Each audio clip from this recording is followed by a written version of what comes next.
Hi guys, this is Dan from Magic Pachinko Restorations with another short video on a vintage pachinko machine. I'm hoping that you do like these. I enjoy making them, so continue watching. If you haven't already subscribed, tell all your friends, family, and relatives. I think we're around 1,400 subscribers. That's great. I think it's kind of leveled out at that, and that's fine. Welcome the comments, the questions, the likes, thumbs up. If you do have a specific question, please go to the website, magicpachinkorestorations.com. Use the contact page and ask your questions there. It's much easier for me to answer you through the web page than it is on YouTube. I will answer questions on YouTube, make no mistake, but it's much easier to start a conversation with me by going through the website. And as far as starting conversations, I'm just going to say that I'm from the generation that likes to talk on the phone. So I would much prefer that you give me a phone number rather than just your email or text or something like that. So, all right, enough of that. So this is a 1975 Sanyo Comet II. I'll open up the door so we don't get glare. I'll give you a nice look at the play field. This is it's called Diorama dolls or something like that. This is supposed to be doll faces, and it means something in Japanese, obviously. This center attraction, although it's cool, I like the ones that have depth. But this center attraction is kind of an odd combination. There's a little happy guy up here, and then kind of a little troll down there. Back in here, the pink was all painted in the background. If you can see that, that was all washed out.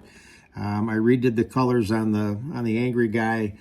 This needed a little bit of painting, but not a lot. I redid all of the red and the colors, and then resilvered everything. As with this, resilvered this, and these guys down here all got resilvered. So it's, and I like this attraction set up on the Sanyos. This one has the tray that drops down this way to get at the ball handling. The ball handling mechanism is attached to the board rather than being on the back side of the feed tray like it is with a Nisogen. This just pushes up like that. Another thing that I did, I'm hoping you can get a decent look at it, is this originally down here, where am I pointing? Right here, was kind of a pale yellow. And initially I started to paint it pale yellow with the same paint that I use on the attractions, which is that glass paint. And I just didn't like it. And I thought, you know what, it would look better with orange. So what I ended up doing is masking all of this off, except for the stripe on both sides here, and used orange spray paint, which gives you a much heavier coat and a much more solid color. And then I did the same thing on the ashtray. Just mask it all off, spray it, and then you go back with very light sandpaper and just get the paint off of the word Sanyo there, so it looks nice. So it came out real nice. The front of the machine came out very well, very pretty. It had a ding up here, but there's not a heck of a lot I can do. I'm not a Formica kind of person. I don't have the equipment or the materials to repair that. So unfortunately we have to leave that alone. Put the feet on it, redid the cabinet, and of course tore all of the guts off the back and cleaned everything. These are a little set up a little different than a Nisogen. From here down is one piece. It will come off and you can work on it separately. And then this stuff up here is much more individual, and it gets screwed down to the board, where this piece here is screwed down to the board, but you can take it right off and then disassemble it, clean it, and so on. One thing I don't know that I've ever talked about, and I'll see if I can get you in close enough. It's right, yeah, okay, right there. There's a little white thing here in it, and it's designed to go down like that or stay up. And when I redo the machines, I make sure that the screw is tight enough to keep it up. Now, if it's down, it releases the jackpot arm so that you can move the jackpot arm up and down. And you need to be able to move the jackpot arm up and down when you're going to empty the balls out of the jackpot. So that's the only thing that that's for. So normally you keep that up in that position there. Okay. All right. So let's get this loaded up and ready for play. By default, I don't even know what these are called. I'm sure there's a specific name for them, but these little L-shaped pieces allow the balls to travel over into the jackpot.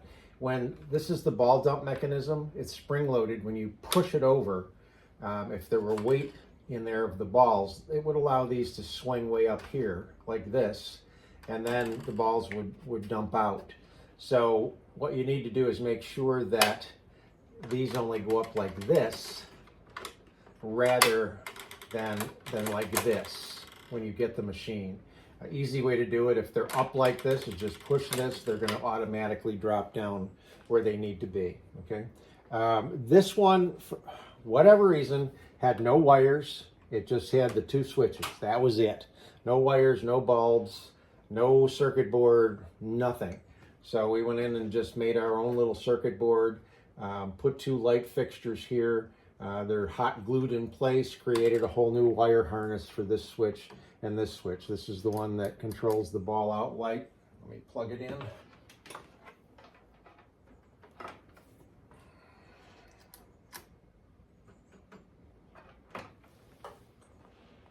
Sorry, just a little glitch there.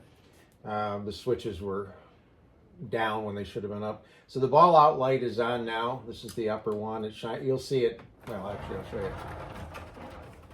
It shines through the red portion up here. The other bulb is for your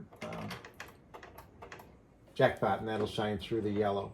Okay? So, as always, just to make sure, just a handful. If everything is okay, they're going to run all the way down into the jackpot, start to fill the jackpot on both sides.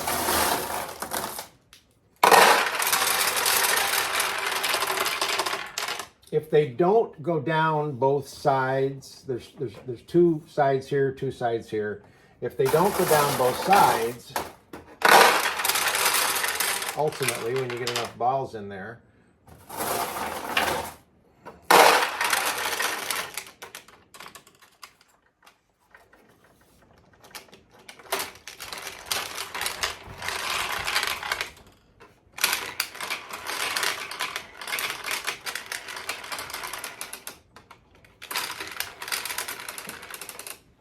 like that. Evidently this is warped and it's leaning in towards the board too much, so the balls aren't flowing through. I'll have to probably warm that up a little bit and bend it out. But those are the things you want to look for. Is just make sure when you put balls in,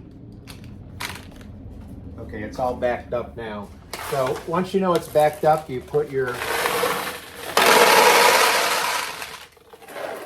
about 90% of the balls that you own in the upper hopper. Very important that the upper hopper is filled up completely with pachinko balls, or as many as you have.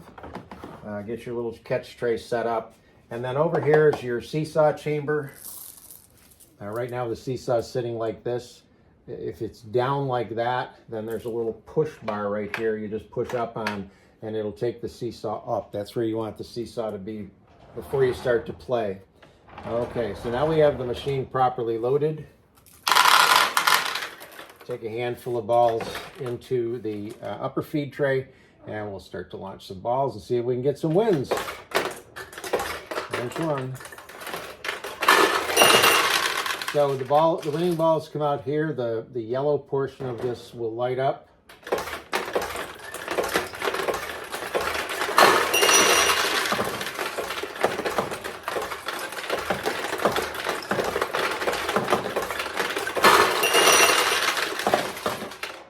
Okay, so that's the, you can see the playability of the machine. I'll show you the way that this works internally. When you drop a ball up here in the Thunderbird, he'll flap his wings. If the ball drops, all the balls drop into the center attraction. If it goes down the middle, it will open this tulip. If it goes down on the left side, it'll open that tulip. And if it goes down on the right side, it'll come across and open that tulip. So when the tulips are open, much easier to win. So let's give this another shot and see if we can get some wins. Let me get this tip back a little so you get a better look at it.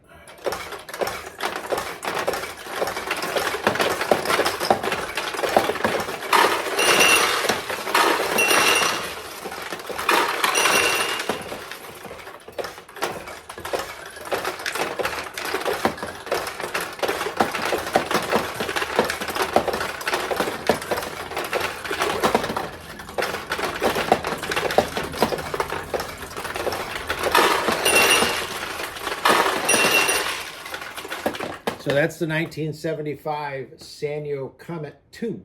Hope you like it.